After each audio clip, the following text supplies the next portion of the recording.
mbokk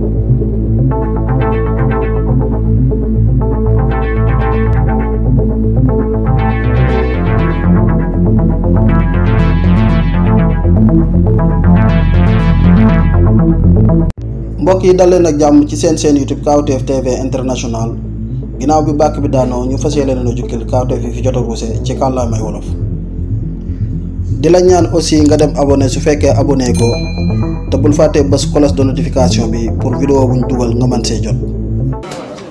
Voilà, mesdames et messieurs,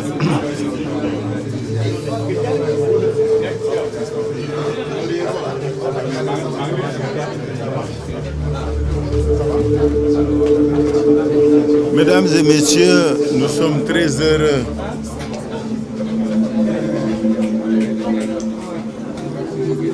de vous retrouver et nous vous remercions d'avoir si nombreux répondu à notre invitation. Quand je dis nous, il s'agit des responsables de l'intercommission Yewwi Wallu. C'est une conférence de un point au lendemain du scrutin du 22 juillet 2022. ñu bëggoon rekk gannaaw bi ñu sante Yàlla julli ci Yonent bi nuyu askanu Sénégal muy góor muy jigéen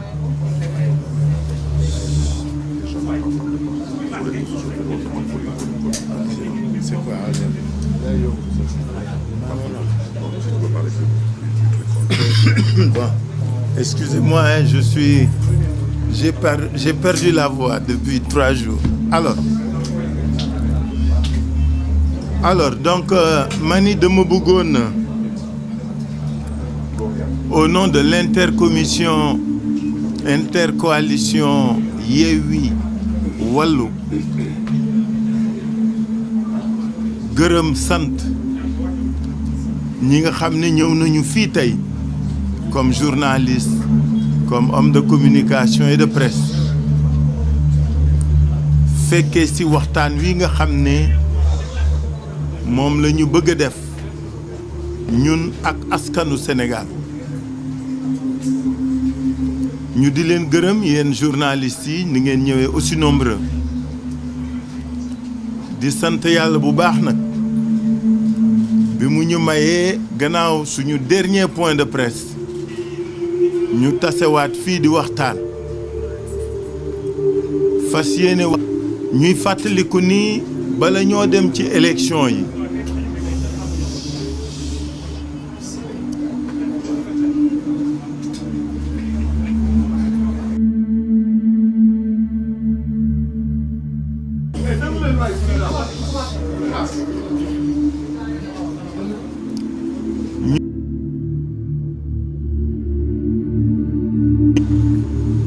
Sénégal di Sénégal ba léegi musuñu dugg ci élection yu jaxasoo nii yu jalgati yi fese nii yu politique du Sénégal dem nañu ay élection ak ay dammitu liste ak ay daggitu liste ak ay kuppati liste pour la première fois dans ce pays. Il y a eu un déni, un reniement de tous les organes yoo xam ne ñoo waroon di àtte wala waroon dalal xelu ñi nga xam ne ñoo séq joŋante bi ñuy dem ci élection ay bakkan rot ay xale perte ci seeni bakkan ay nit ay gor yu deful dara parce que dañu am seen ngëm rek dem tëdd ci kaso. Pour la première fois on a vécu une pré-campagne boo xam ne musu fee am contexte boobu li ko indi yéen ñëpp xam nga dañu jommi ils étaient cernés de toutes parts. xam nga saa yoo acculé une bête su sësee ci mur mbëkk ak gaañ ak rey rek la xam parce que dootul demee xel xol dong lay demee et c'est ce sauve qui peut qui a fait qu'on a été dans un scrutin, en tout cas dans un pré-scrutin très chahuté, très houleux, très disputé et malheureusement qui laissera des traces pendant longtemps dans l'histoire politique et démocratique de ce pays. Ni ñu organiser législative ren yi mosu fee am contexte boobu moo tax ba ku nekk ci ñun dem nga ci élection yi ak xel ak xol boo xam ni musul am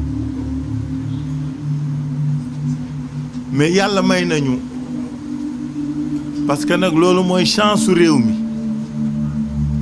ñu am askan woo xam ni il est capable de discernement, il est capable de responsabilité et il est capable en des moments déterminés de son évolution et de son histoire de s'assumer, de s'affirmer et pour ne pas dire de s'émanciper de toutes les contraintes et de toutes les pesanteurs yi ñuy teg ci kawam loolu moo am ci scrutin bii pa scrutin parce que quand l'État a failli parce que li marqué élection yi mooy que ni c'est l'État à travers toutes ses institutions et à travers ses organes d'exécution c'est cet État-là qui a failli et qui est à la base de l'imbroglio et de tous les problèmes que nous avons vécus. État boobu moo ñu imposer loolu ñu jàmmaarloog moom ak xel parce que sooy xeex ak ñenn ñi nga xam ni wéeruwuñu yaakaaruñu lu dul làqatu ci ginnaaw état pour di def li ñuy def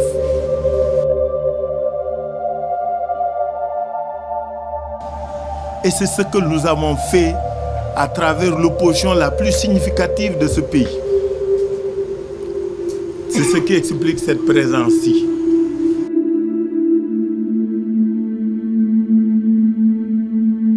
Wallu est une réponse politique, est un message politique, est une attitude politique d'hommes politiques responsables qui ont compris que face à la brutalité et à tous les excès, il fallait une attitude de responsable, mais une attitude intelligente.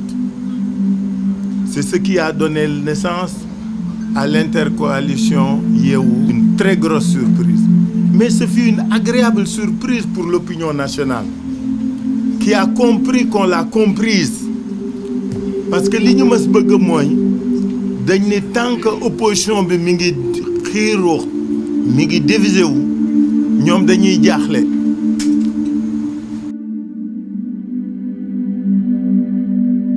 Nous avions tiré les leçons de 2017 et nous avions tiré les leçons de 2019. moo tax Yewwi Wallu doon réponse boo xam ni moo ñu waral tey la satisfaction que askanu Sénégal di dund tey ñu dem ci élection yi xel dem ci élection yi ak dëgërlu dem ci élection yi ak fermeté ak engagement yu mat sëkk gis ngeen ni ñu defee campagne bi parce que pré-campagne bi dund ngeen ko ay xeex la ay xuloo la ay nit ñu dee la ñi ci benn jur ñoo ngi jaal seeni mbokk ñoo ngi koy jaal askan wi ñi ci tëj kaso ils furent des otages et des prisonniers politiques ñoo ngi leen di ndokkeel parce que kaso moom léegi day yokk wante du wàññi kenn ñi ci gaañu parce qu'il y en a beaucoup de blessés ñoo ngi leen di massaw mais lépp saurait été vain su fekkoon tey mbégte mi ñu yàlla may amul parce que tey nag dañuy sant yàlla dañuy sant askanu Sénégal parce que notre démocratie a s'émancipé d'un certain nombre de contraintes pour s'élever. Et c'est cette démocratie-là que nous fêtons avec la victoire de l'intercoalition Yewwi Wallu aux législatives de 2020.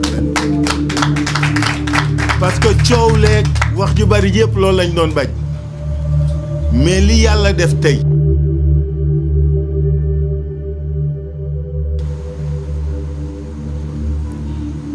les interventions qui vont suivre vont vous en apporter la preuve et la démonstration. ñoo ko gagné pas parce que dañuy sos wala dañuy sooke ñoo ko gagné parce que meluñu ni ñenn ñi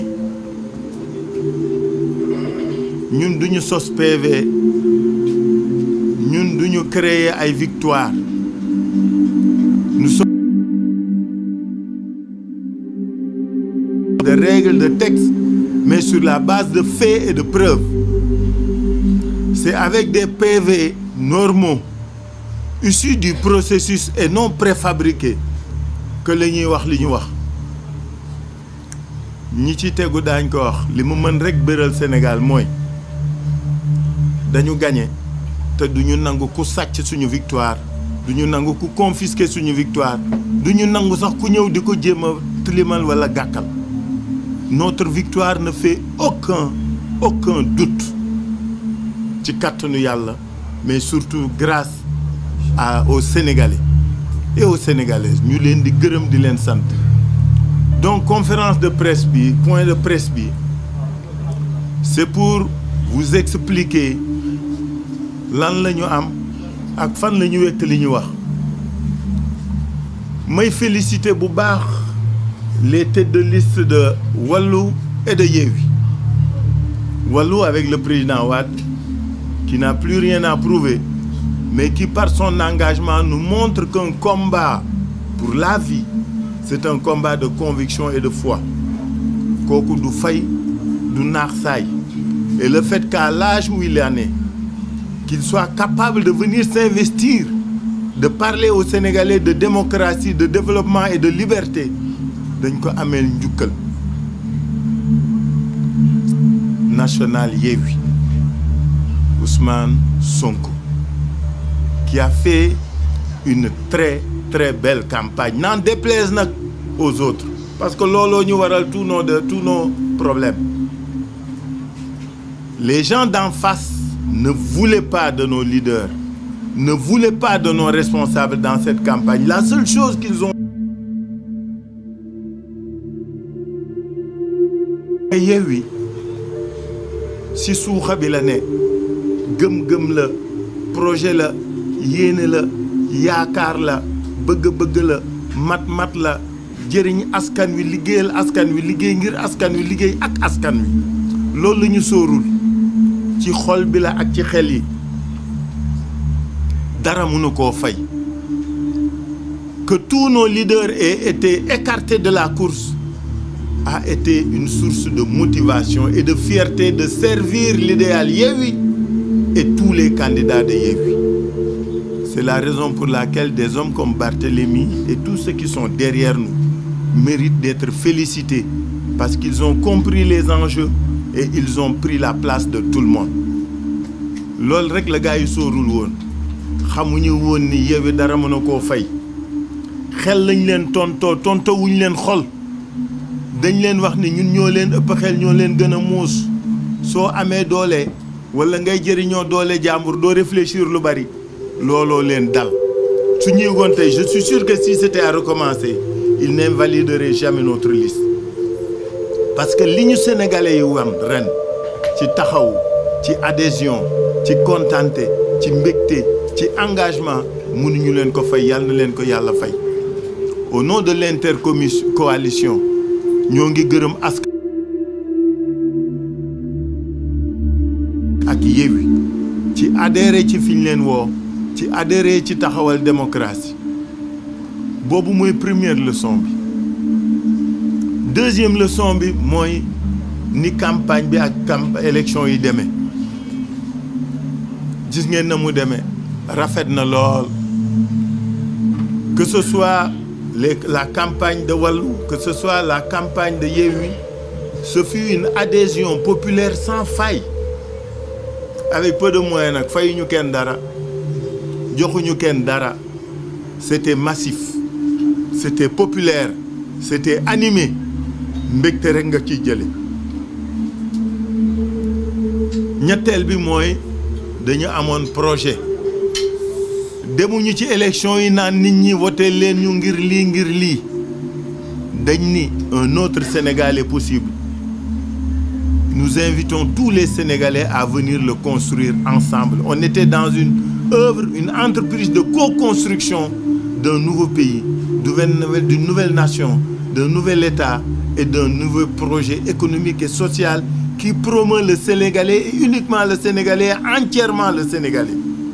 looloo ñu wuutee gaañi dañu xam fi ñu jëm xam li ñu bëgg xam nañ fay demee ak kuñ fay demee ak lañ fay demee loolu moo ñu wuute moo tax dans cette campagne nous étions à l'aise xam nañ fi ñu jëm xam na nañ lañ fay demee ak kan lañ fay demee ak lu tax ñu dem fa dama bëgg rapidement rek brosser loolu pour situer li taxoon ñu demee ni ñu demee doxale nañu doxe. Aujourd'hui, nous avons autour de cette table Lamine Thiam, qui est le mandataire de la liste Yewwi Wallu, et Déthié, qui est mandataire de la liste Yewwi. Ils vont vous présenter duñu jalgati yoon gaa mais nag daañu leen wax li ñu am ñun te xam ko te mu wéeru ci chiffre li tax ñu ne gagné nañu ci kattanu yàlla ak adhésion wu sénégalais yi daañ leen wax aussi nan la tëddee daañ leen wax aussi fan la jëme après am na ñu fi toog autour de cette table et derrière moi qui pourront compléter en tant que de besoin. Donc damay jox parole bi Déthié mu exposer lépp su paree Lamine Thiam wax après ñi ci yokk ci. En français, j'ai fait un mix, non?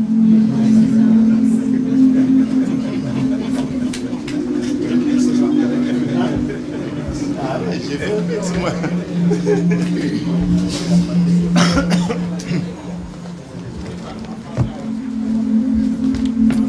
Je vais aller vite pour les deux, Inch'Allah.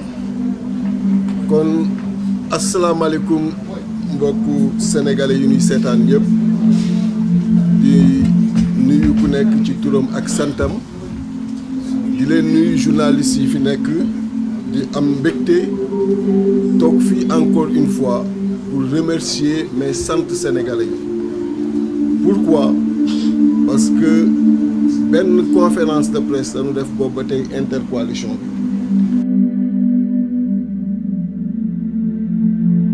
bi nga xam ni moom la ñu taxawal pour dem ci élection yi mu doonoon formule bu compliqué bi ñu ko taxawalee ma doon wax fii ni sénégalais yi ñoo ngi ngeen ñu daan leen wan ni ñun ñu am crédit la noonu laa ko waxee woon parce que formule lañ leen indiloon ñi nekk en face ni non formule bi dafa compliqué sénégalais yi duñ ko comprendre pire ñu ni même dans les bureaux de vote dañ fay teg ñaari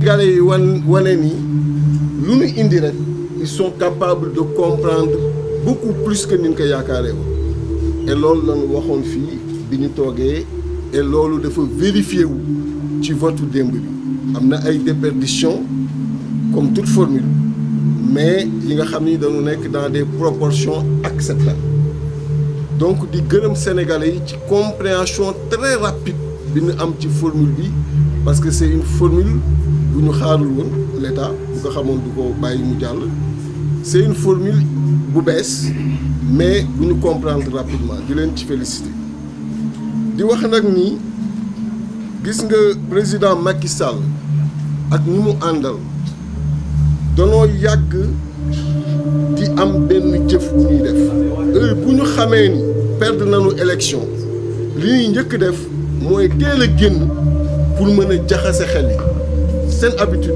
la en 2019 vous vous souvenez li Sénégal yëpp di tëdd fii Dakar ñëpp jàppoon nañu ni Manko Taxawu Sénégal moo gagné Dakar 2017 mais ñu yeewu gis ni tripartite yooyu noonu résultat yi ba ni ñoom ñoo gagné avec 2000 ou 3000 voix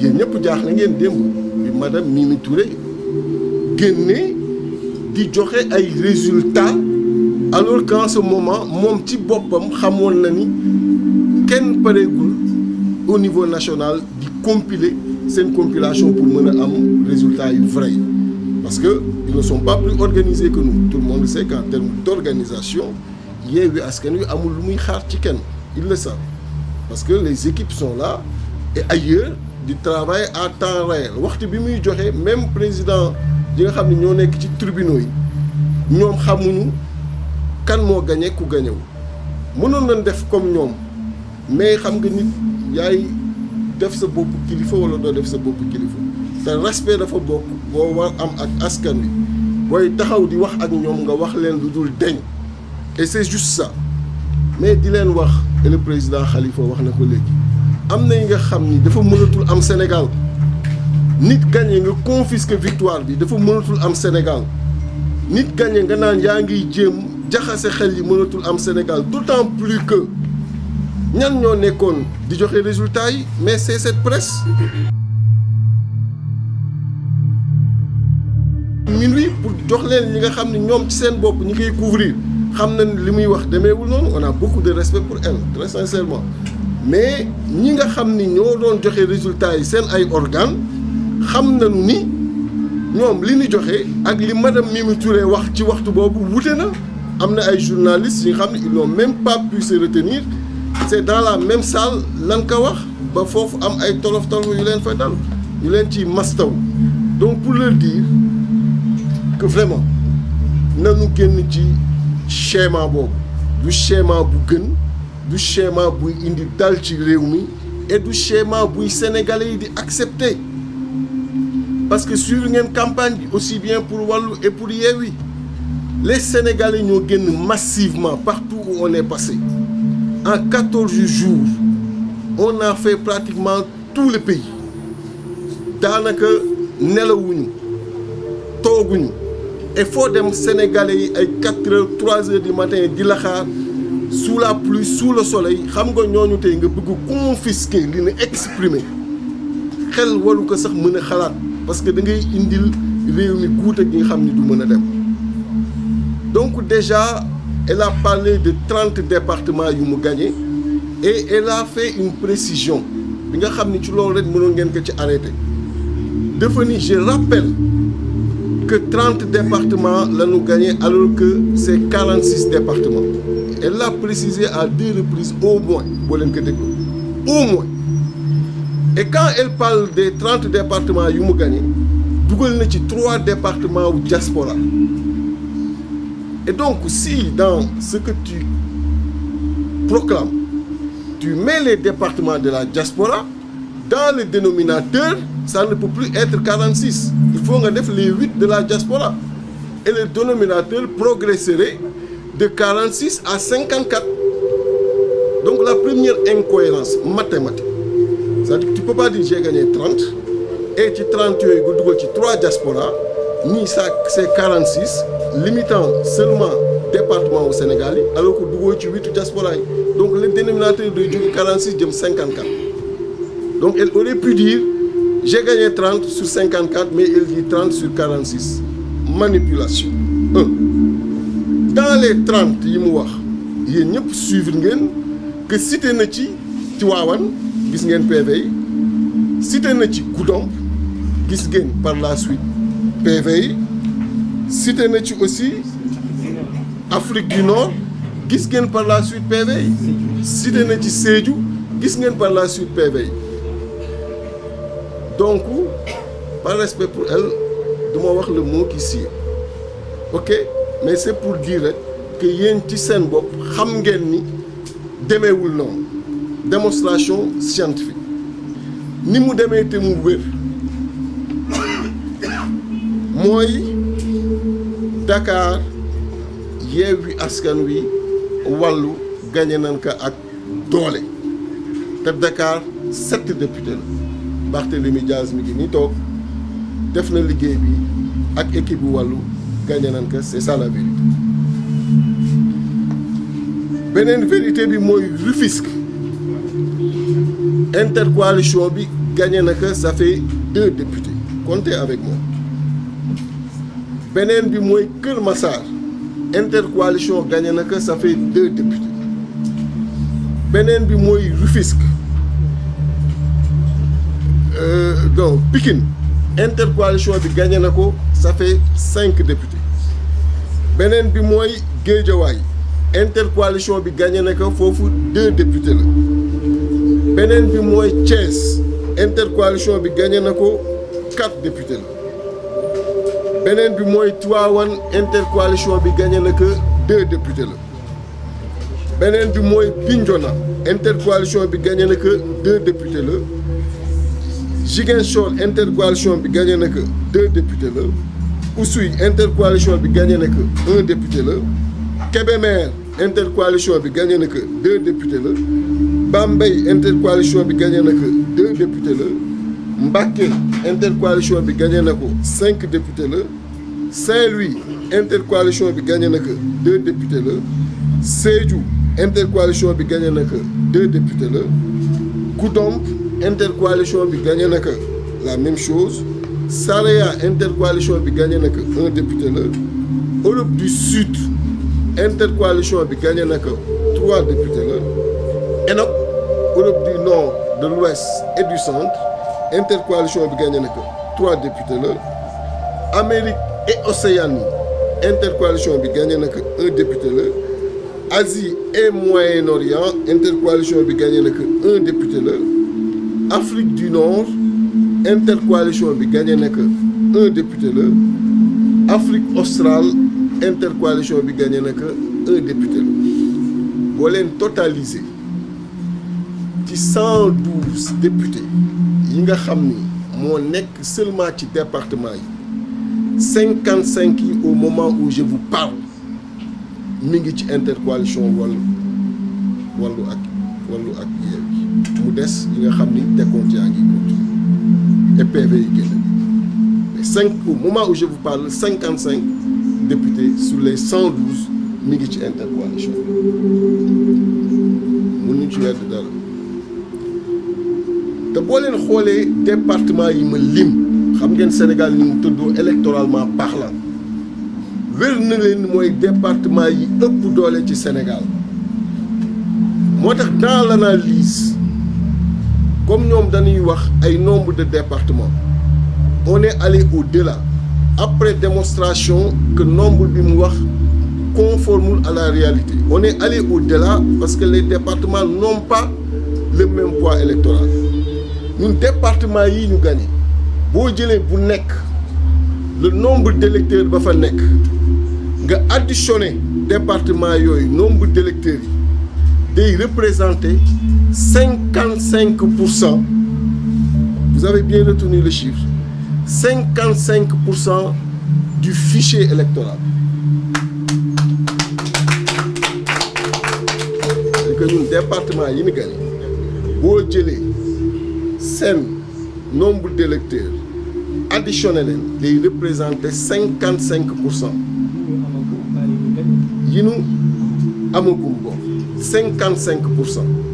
Donc ça veut dire que ñoom li nga xam ni tey jii nii moom la ñu amagum ñoom faites la différence day doon 45%.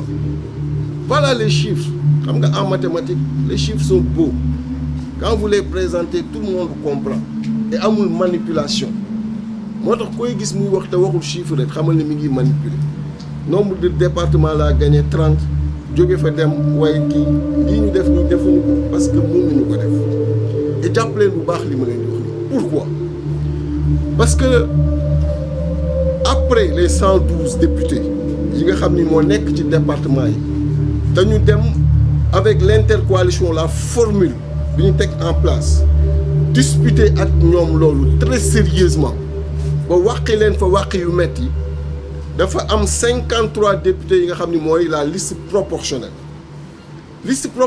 mooy ku nekk bu ñu jëlee suffrage bi nga am au niveau national en absolu dañuy xool en relatif lan lay tombeel c'est-à-dire que bu fekkee ñun dañoo cumuler lépp mu doon 53% ou 60% intercoalition bi loolu la ñuy jël multiplié ko par 53 yi mu jox ñu nombre de députés yi ñuy am ci 53 yi nga xam ni mooy liste proportionnelle bu ko defee ku nekk pourcentage boobu la lay appliquer donc 53 yi des fa la jëm et lii boo leen ko xoolee ni mu tëddee ak tendance bi muy jëm ci liste proportionnelle boobu war nañ fa mën a xaar 28 députés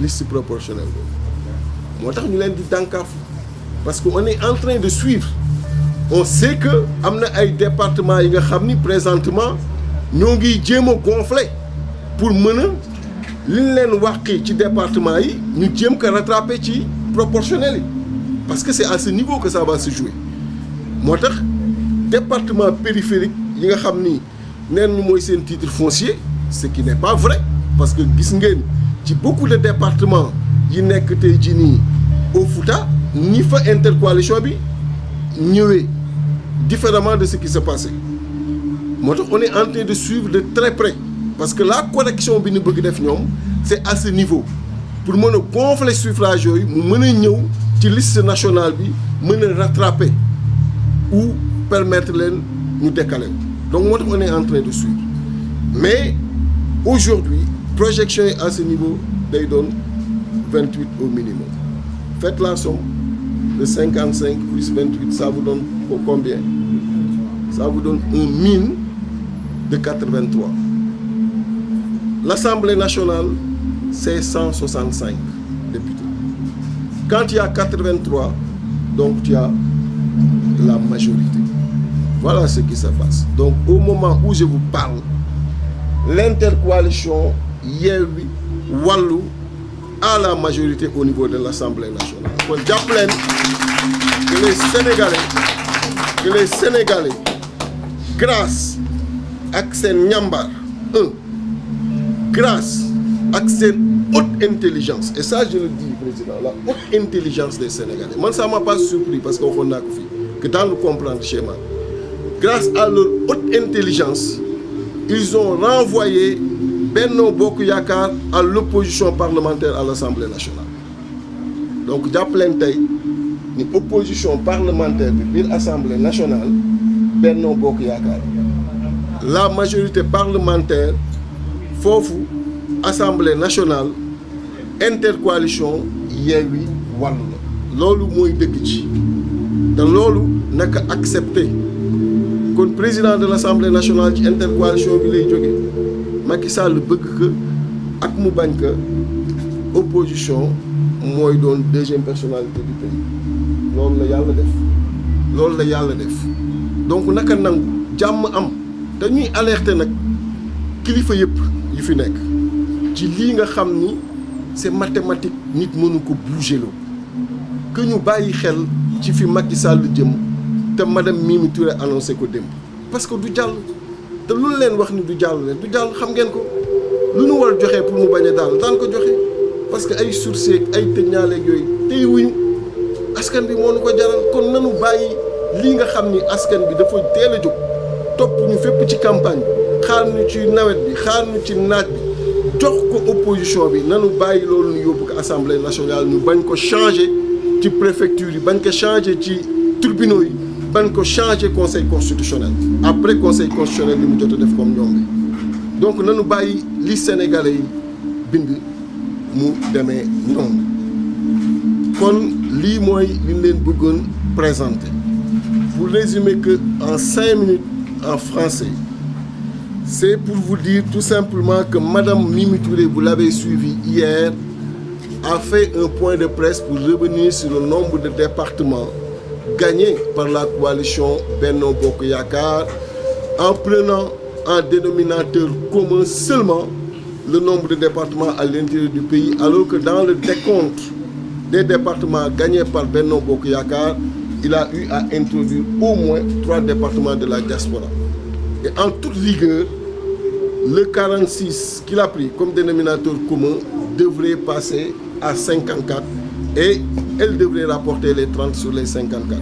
Et même sur ces 30 proclamés, vous avez tous suivi par la suite ce qui s'est passé dans certains tribunaux de certains départements, dont Goudomp, Sédhiou, Tivaouane et Afrique du Nord, où les résultats ont été publiés et qui sont largement favorables à l'intercoalition Yewwi Wallu. Pour dire la manipulation, nous avons beaucoup de respect pour elle, j'insiste sur ça, mais on n'attendait pas à cette heure où les compilations se poursuivaient, qu'elle sorte pour annoncer des chiffres dont elle n'en a aucune maîtrise.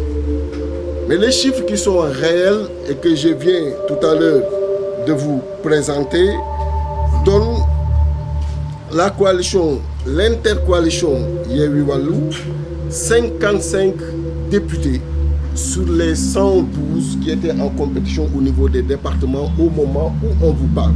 Sachant que dans certains départements, le décompte se poursuit et les résultats ne sont pas encore proclamés.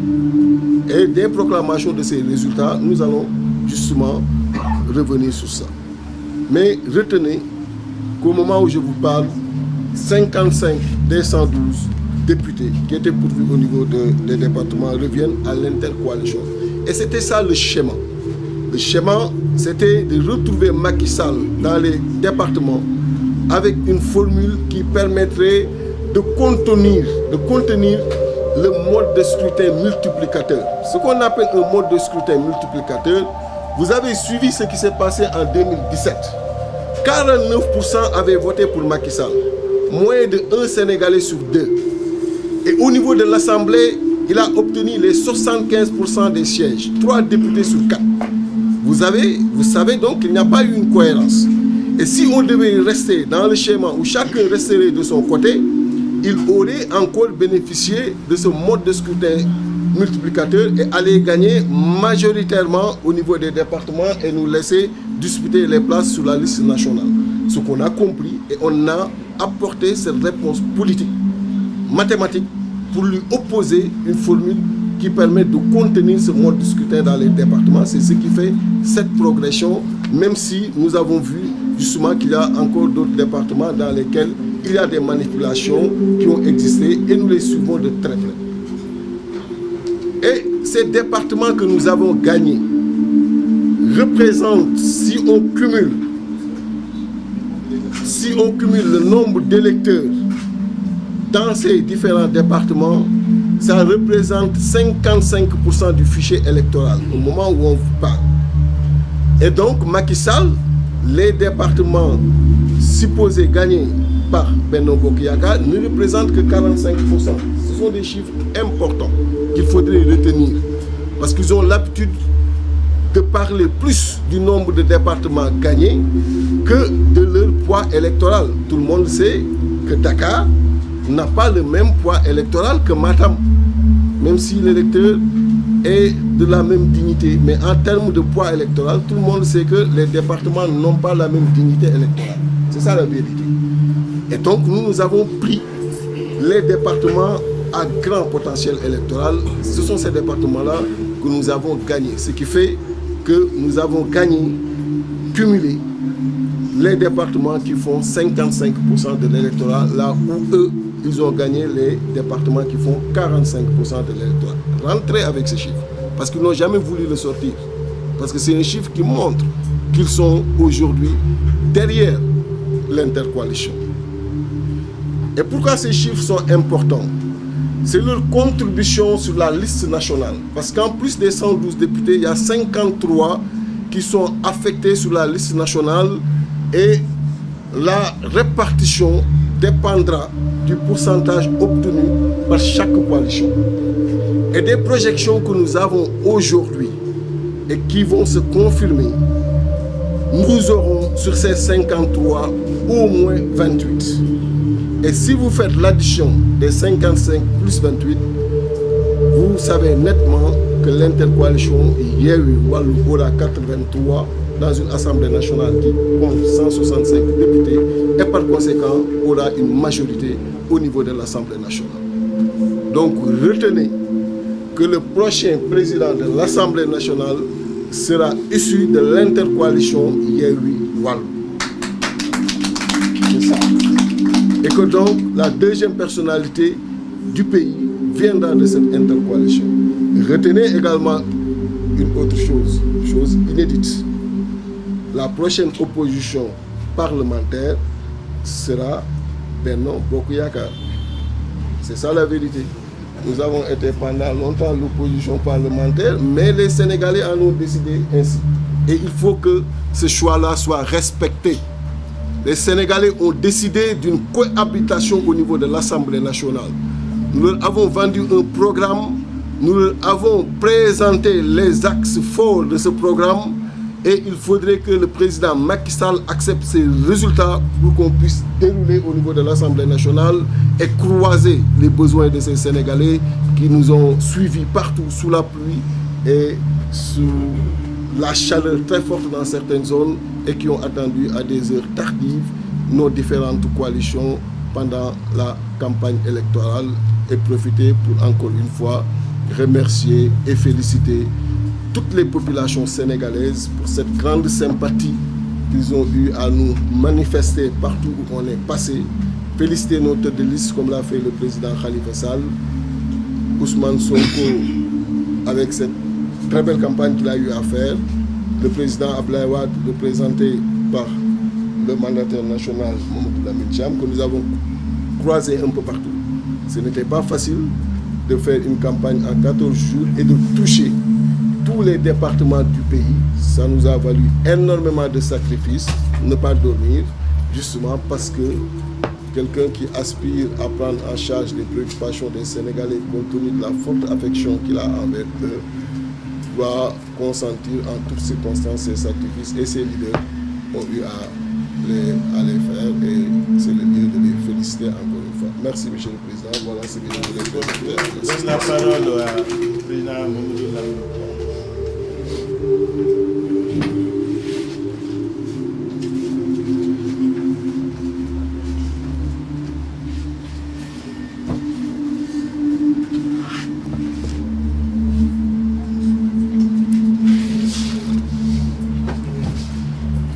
Merci beaucoup, Monsieur le Président. Monsieur le Président, je voudrais d'abord remercier notre mandataire, Déthié Fall, et saluer l'assistance et l'ensemble des Sénégalais qui nous regardent. Au nom du Président, Maître Abdoulaye Wade, tête de liste de notre coalition Wallu Sénégal. Vous remercier de l'accueil que vous l'avez fait hier quand il est venu voter et dire que les Sénégalais l'ont accueilli dans leur cœur. Et je retiendrai ce que le président Khalifa Sall a eu à dire, que le président est venu voter pour manifester son engagement pour la démocratie, pour nous soutenir, comme il a eu à nous le dire. Je ne serai plus dans les tableaux de compétition pour des responsabilités, mais son engagement pour ce pays, il va le manifester tant qu'il lui restera un souffle de vie. C'est ce qu'il a tenu à manifester hier et en venant au Sénégal pour voter, pour soutenir la démocratie, ce qui a été le combat de sa vie. Le contexte dans lequel les élections se sont passées a été bien décrit par le président Khalifa Sall. De l'inédit s'est produit au Sénégal. On n'a jamais vu des élections préparées dans un tel contexte au plan de la formation des listes, de leur présentation et au plan aussi des décisions de justice qui ont été prises.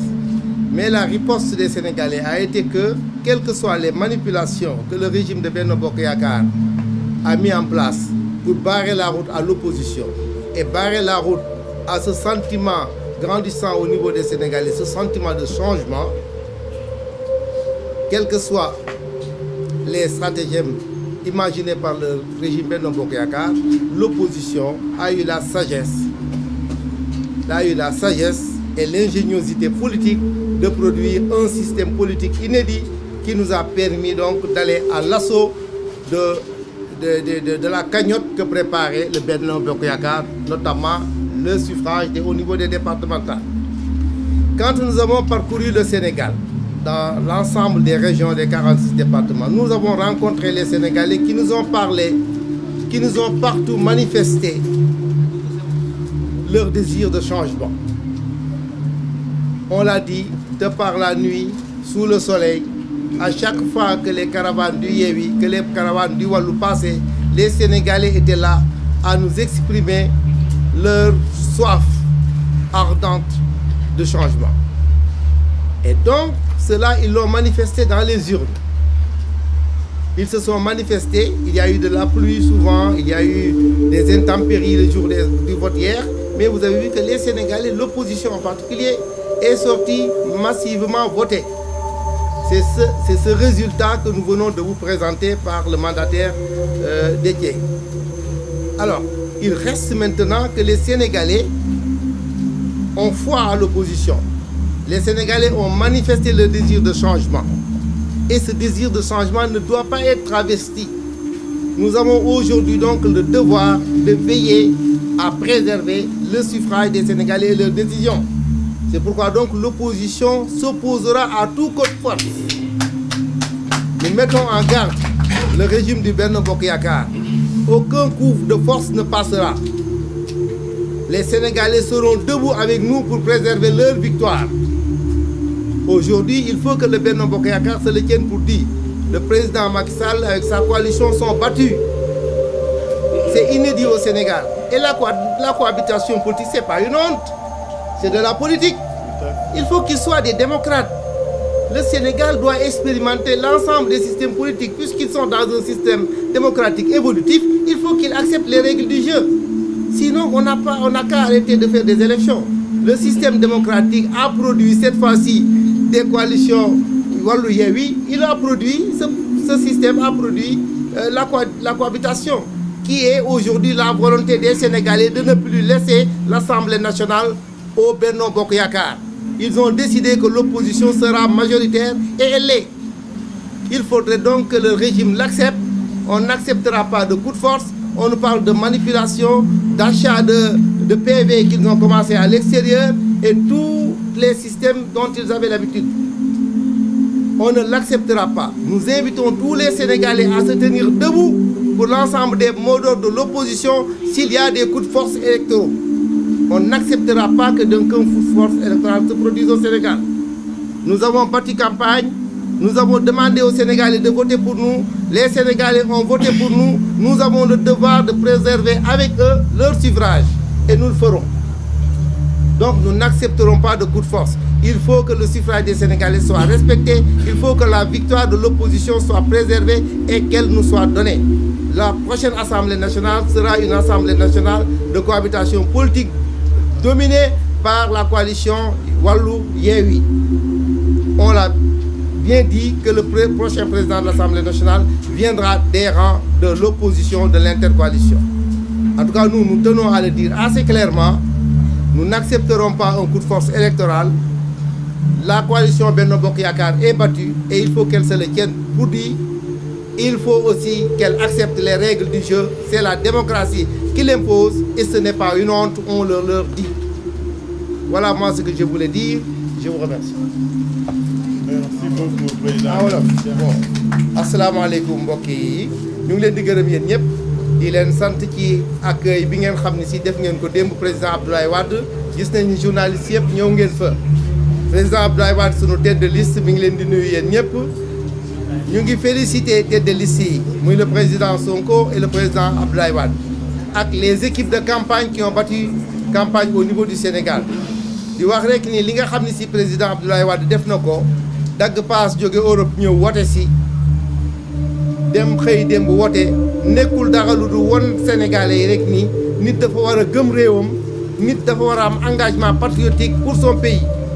Engagement boobu nag fii ak yaa ngi am benn sa ruu di dox fii yaa ngi am benn kàttan da nga ko war a wone nee na moom loolu mooy itteem won ñu ni li nga xam ne si moo nekkoon xeex bi nga xam ne si ci dundam ñëpp daf koo xeex pour Sénégal am démocratie pour nit ñi di nangu di xeex pour seen i liberté pour nit ñi di exercer seen citoyenneté loolu moo tax ba fii ak muy am kàttanu di ko def mu ñëw démb won ñu ko loolu nag ñun acteurs politiques yi daf ñu war a sóor won ñu ni sunu taxawaay yii ñu def dañ ko war a feddali loolu itam mooy daanaka li nga xam ne si moo ñu sóor ren li xew Sénégal wax nañ ko président Khalifa ñëw na ci contexte politique bi élection yii ñu def ci annales politique gu Sénégal kenn mësut a gis lu ni mel kenn xamul loo koy tuddee ay genn wàllu liste ay daggitu liste ay lu nekk am na ci wante loolu yëpp opposition bi xam ni Benno Bokk Yaakaar dafa bëgg rek gàllankoor li nga xam ne si mooy li sóor sénégalais yi mooy maanaam jëlee leen fi mooy maanaam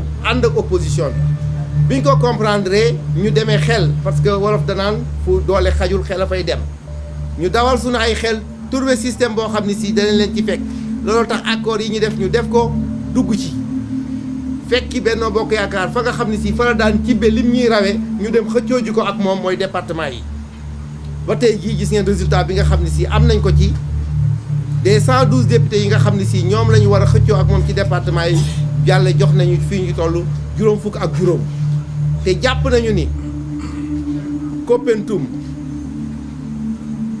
Birkelane kenn mënu koo comparer ak Thiès ak Dakar bu dee wax gañe naa département nangam 30 fukki département yu ñu gañe rek ñun moo ko ëpp ay mbooloo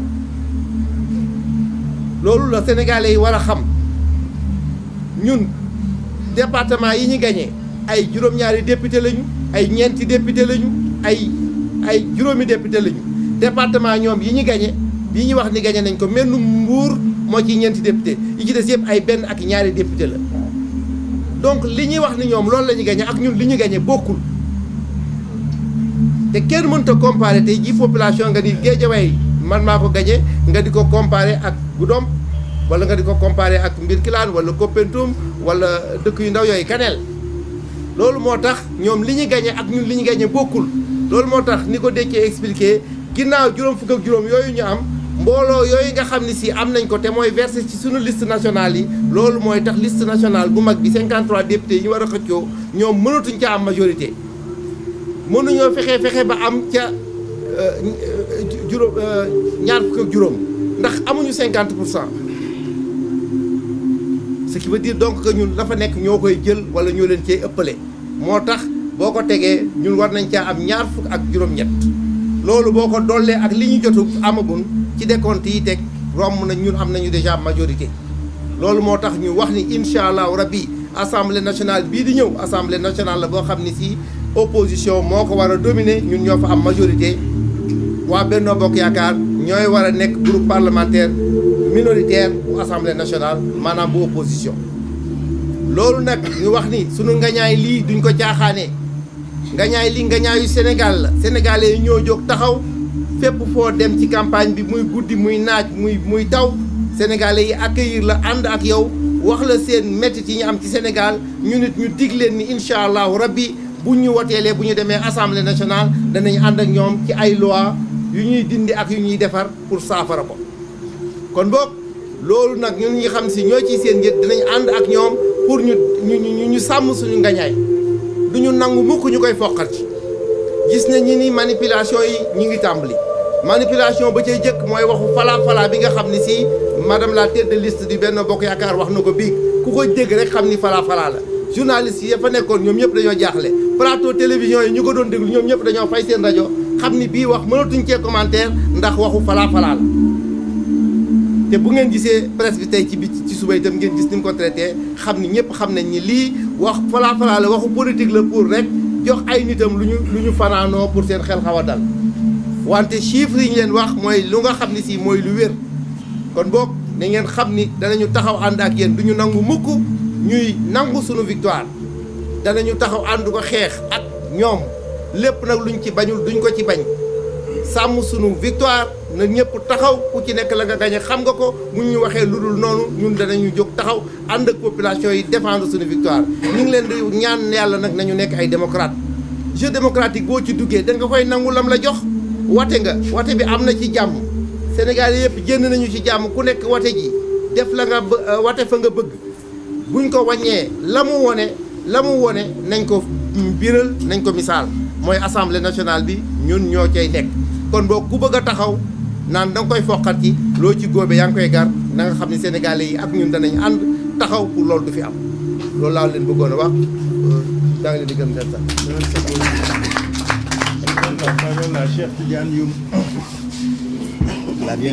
la migration continue sur la table. Bien.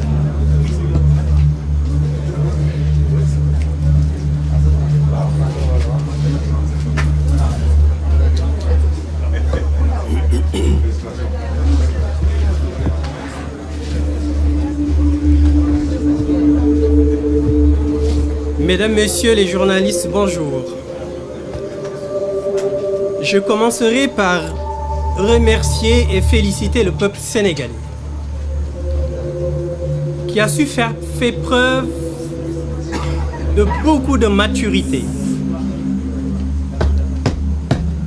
Le peuple sénégalais a su faire preuve de beaucoup de maturité et a su prendre ses responsabilités devant la situation politique que nous vivons actuellement au Sénégal.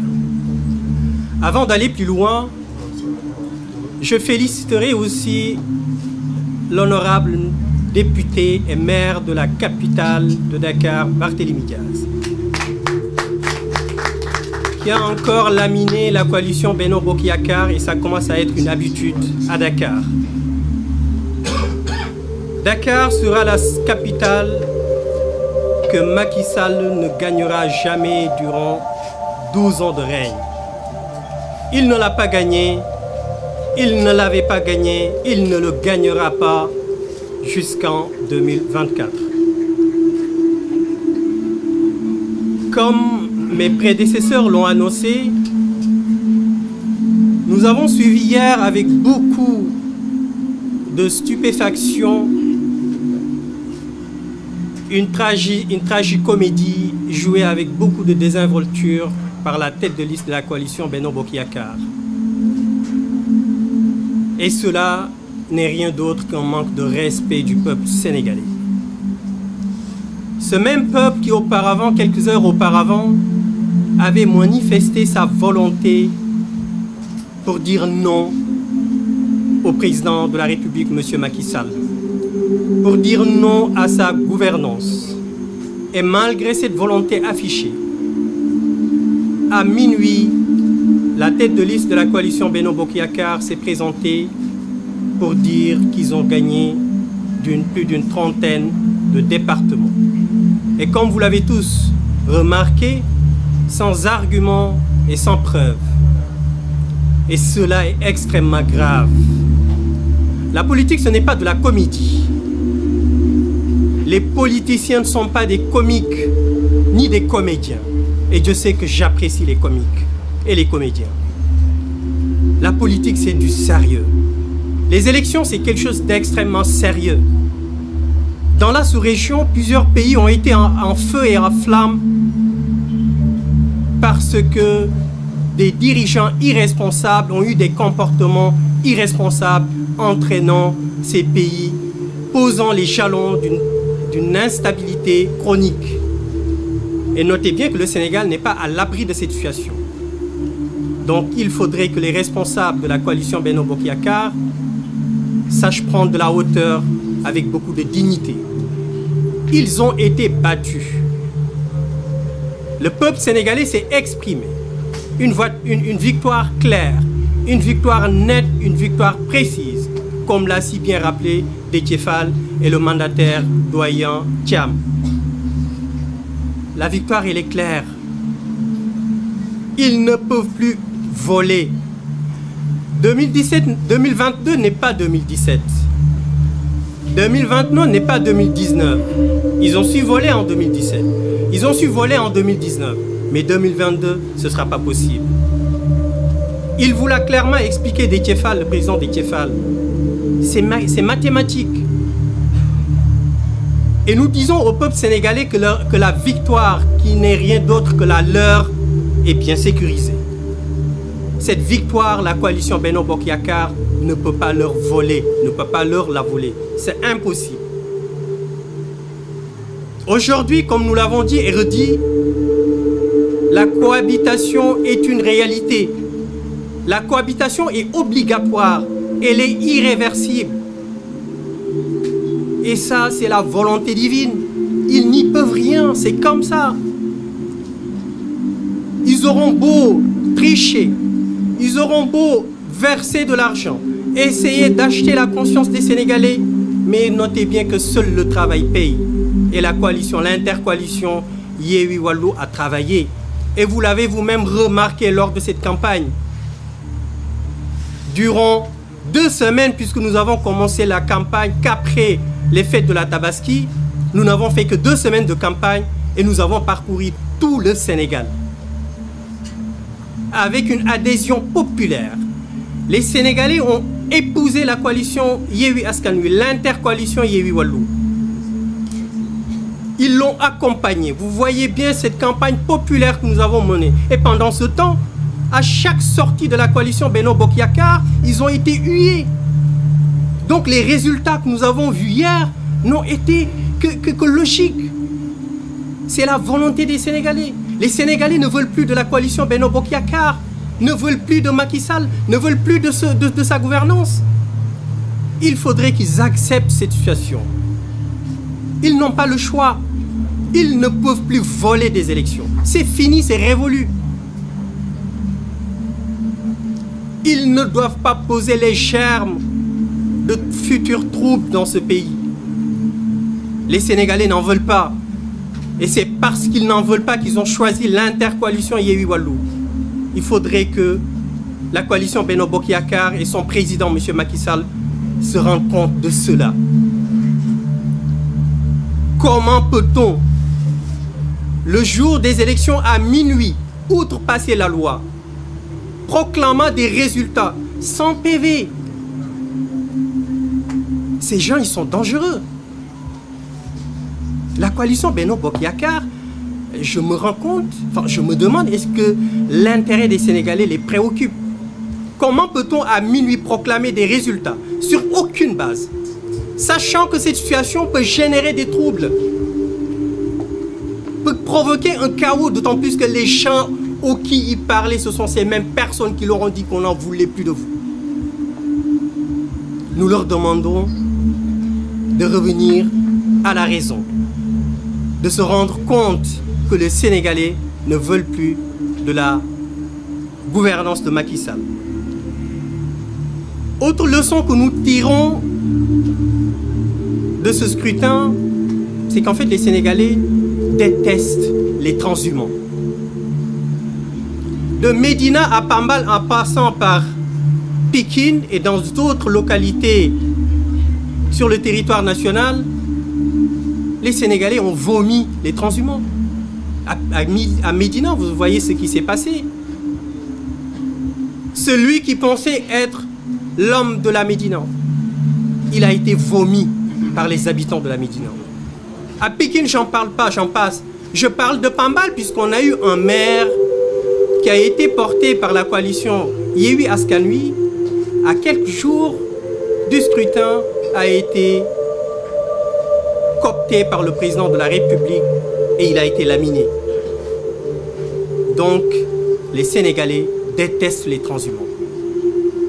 Il faudrait que tous les politiques se rendent compte qu'aujourd'hui, les Sénégalais, ce qui les importe, c'est une politique exemplaire. Pas de la politique politicienne, mais une politique exemplaire. Des politiques qui défendent leurs intérêts, avec éthique et probité. Je ne vais pas trop m'épancher, mais nous l'avions dit et nous le répétons. Quand le mensonge prend l'ascenseur, la vérité prend les escaliers et elle finit toujours par arriver. Et aujourd'hui, la vérité, elle est arrivée. Elle s'est pavanée hier devant les micros et les caméras de la presse en prétendant avoir gagné 30 départements. Si tant est qu'on leur accorde ces affirmations, mais gagner 30 départements ne veut pas dire qu'elle a la majorité. Le président Déthié Fall l'a expliqué avec une clairvoyance précise. Donc il faut qu'ils arrêtent de manipuler l'opinion. Il faut qu'ils arrêtent de manquer de respect les Sénégalais. La victoire, ce n'est pas la victoire de la coalition Yewwi Askan Wi, ni même celle de Wallu, ni même celle de l'intercoalition Yewwi Wallu, mais c'est la victoire du peuple sénégalais. Il appartient au peuple sénégalais de préserver cette victoire. Nous, l'intercoalition Yewwi Wallu, nous avons sécurisé votre vote. Nous avons sécurisé vos PV. Par contre, il vous appartient, peuple sénégalais, de sécuriser cette victoire. Aujourd'hui, ils sont aujourd'hui dans leur laboratoire pour répondre à la question comment voler les élections. Il appartient aujourd'hui au peuple sénégalais de leur dire il n'est plus possible de voler des élections. L'intercoalition Yewwi Wallu a gagné ces élections. D'ici quelques jours, d'ici quelques semaines, comme l'a annoncé mes prédécesseurs, le président de l'Assemblée nationale sera issu de cette intercoalition. La cohabitation est obligatoire. Il n'y a même plus de débat là-dessus. Il faudrait que les Sénégalais l'intègrent. Et je sais qu'ils l'ont intégré. D'ailleurs, la presse l'a clairement relayé hier. Il y en a même qui disaient qu'on n'est même plus en face d'une cohabitation, mais d'un hébergement. Et comment peut-on, quelques heures après, nous faire comprendre que non, ils n'ont rien gagné, c'est nous qui avions gagné. Les Sénégalais sont matures, les Sénégalais sont très intelligents. Et je finirai par m'adresser aux Occidentaux. Nous leur disons que ce président qui n'arrête pas d'aduler à travers des invitations, nous l'avons vu récemment au niveau du G7, parce que ce dernier leur a promis des contrats, nous leur disons à ces Occidentaux que le peuple sénégalais, le peuple souverain, ne veut plus de ce président. Il aura beau vous promettre des contrats, il aura beau vous faire signer des contrats, c'est le peuple sénégalais qui décidera. Le peuple sénégalais a décidé hier et sa décision est irrévocable. L'Assemblée nationale sera majoritairement issue de l'opposition de l'intercoalition Yewwi Wallu. Il faudrait simplement soit qu'ils s'en rendent compte et qu'ils se mettent à l'écart de la gestion du pays, ou bien qu'ils essaient de raisonner M. Macky Sall pour lui faire comprendre que le peuple l'a vomi. Le peuple ne veut plus de lui. Il est temps qu'il s'en rende compte. Je lui avais dit qu'il lui restait une petite sortie, voire même un trou de souris, mais s'il continue de persister, il n'y aura même plus de sortie. Pour tënk ko ci wolof, dañuy commencer di gërëm askan bi, di gërëm sénégalais yi, ndax sénégalais yi nekk nañ askan bu am maturité. Lii fi xew démb ci élection yi ñu génn wane na ne sénégalais yi xam nañ bu baax li leen war. Bu ma weesoo loolu damay féliciter le maire, l'honorable député Barthélémy Diaz, parce que moom mi ngi commencé di ñu tàmmal benn doxalin mooy mu leen di tëj ci capital tàmmal nañu ko. Donc loolu ñu ngi ñaan mu wéy te dana wéy tant que Yewwi Askan Wi mi ngi fi nekk, loolu dana wéy. ñu leen di wax ne leen li ñu gis démb mu ngi gënoon jekk ci Grand Théâtre, loolu ñu gis foofa ca seen siège booba ca Mermoz mi ngi gënoon jekk ci Grand Théâtre, puisque loolu comédie la. waaye ñu ngi leen di wax ne leen politique boo nekkee un politicien da nga war a mën a jël hauteur, xàmmee sa ay responsabilité. Situation bi ñu toll amul benn politicien bu war a jóg di wax ni gagné nga te tegoo ko ci fenn, d'autant plus que askan bi ci boppam quelques heures avant dañu la wan ne la bëgguñu leen, dañu leen a wan ne leen doyal nañu ci yéen, dañu leen a wan ne leen li ngeen di def dara baaxu ci, donc doy na. loolu la ñu leen wan, résultat yi confirmé ko. loolu am nga wàññeeku ñëw taxaw team sénégalais yi di leen manquer de respect ak benn désinvolture naan leen ñun ñoo gagné ñeenti xaw ma ñaata lañ koy waxee fanweeri département. di cité te ci fanweeri département yooyu de ci fal wax na ko 5 am na lu mu bon ñeenti département yoo xam ne nii préfet yi tribunaux yi contredire nañ ko tey. loolu dafa ruslu. askan bu Sénégal nangootuñu ñuy sàcc élection tollootuñu foofu. 2017 defoon nañ ko mu jàll 2019 ñu def ko mu jàll waaye 2022 nag ñu ngi koy wax ne du jàll donte ci local yi am na fu bëri foo xam ne ni def nañ ko mu jàll waaye 2022 bi plus précisément ci élection législative yi sàcc dootul mën a am li leen fi honorable Déthié Fall démontré dafa leer amul dara luñ ci mën a dindi lu ñu gagné la lu leer te fépp fi nga xamante ni dañu faa gagné poids électoral bi dafa wuuteeg ñoom fa ñu gagné donc loolu du lu ñuy mën a dindi lu leer la Sénégal yëpp gis ko journalistes yi gis ko ngeen relayé ko démb ci seen i plateau télé dem na ci ba ci yenn plateau télé yi ñu doon seetaan dañuy wax ne affaire bi mënatul nekk cohabitation hébergement la l'intercoalition Yewwi Wallu moo nar a héberger la coalition Benno Bokk Yaakaar et loolu mooy li am donc naka la ñu mën a demee quelques heures après ku toll ni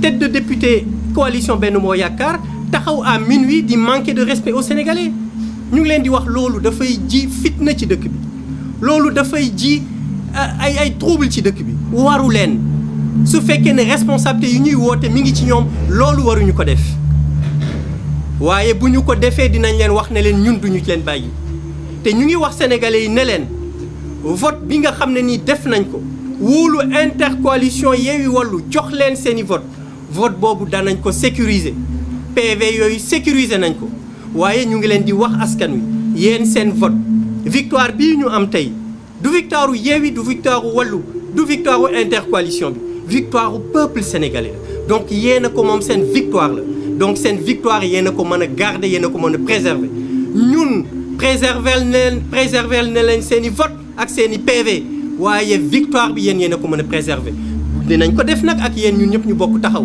ndax am na loo xamante ne ni mënatul nekk te Dieu est juste yàlla dafa bëgg askanu Sénégal ndax mënoon nañu seetaan ba ñu dem ci 2024 Macky Sall bëgg ne dafay def 3e mandat trouble yi di jëp coow yi di jëp waaye yàlla bëgg bi mu bëgg askanu Sénégal moo tax dafa ni du ma yegg ak moom foofu 2022 bi laay wàññi dooleem jël ñi nga xam ne nii ñoo war a yor nguur gi ëllëg ma jox leen li ñu war a téye préparé wu ba 2024 loolu la suñu borom def Macky Sall mu nangu ko loolu la suñu borom def mu ñàkk ko nangu loolu la suñu borom def donc na gëm yàlla xam ne ndigal li décision bi suñu borom décidé kenn mënu ci dara yàlla du juum Dieu ne se trompe jamais il faut ñun ñëpp ñu xam loolu nga gëm nga ñàkk gëm nañu xam intégré ni suñu borom du juum mukk li ngeen gis ci campagne électorale bii passé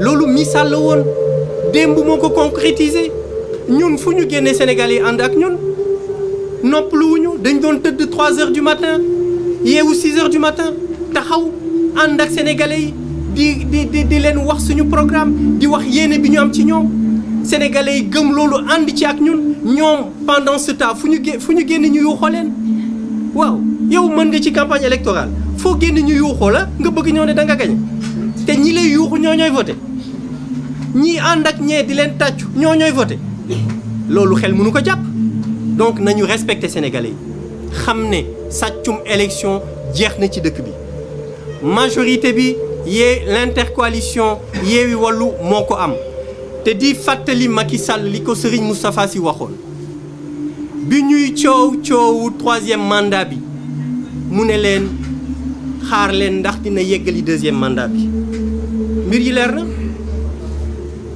fi mu nar a mujj mooy lan balaa ñu yegg 2024 mu lëm ay bagaasam dem puisque opposition bi ma xam day intercoalition bi intérêt sénégalais rek moo leen yitteel te comme Macky Sall depuis bi mu fi nekkee 2012 ba léegi musul taxaw ci intérêt sénégalais yi te parewul def ko ñun nag dinañ ci opposé wu ak moom te loolu du ko mën supporter dina jël ay bagage am dem te ñu ngi wax nag kilifa diine yi donte bëri na ci ñoo xam ne nii amoon na taxawaay bu ñu taxaw waaye ñoom it ñu ngi leen di wax qu'ils reviennent à la raison ñu xam ni yàlla li mu décidé kenn mënu ci dara yàlla victoire bi Yewwi Askan Wi la ko jox ak intercoalition Yewwi Wallu loolu kenn mënu ci dara nañu gëm yàlla nangu ko xam ne comme nu ma ko waxee bañ a répéter le prochain président de l'Assemblée nationale sera issu de l'intercoalition Yewwi Wallu te moom ci boppam moo ko waxoon Macky Sall mu ne ñi gagné élection yi ñooy constituer seen gouvernement moo ko waxoon de donc l'intercoalition Yewwi Wallu ñooy tànn seeni gouvernement ñooy am seen premier ministre et ñooy def seen gouvernement loolu la yàlla décidé donc moom li ko dese mooy de deux choses l'une soit mu gëm yàlla xam ne gagné nañ ko wala mu forcer rek sénégalais yi wan ko boppam wasalaamaaleykum wa rahmatullah.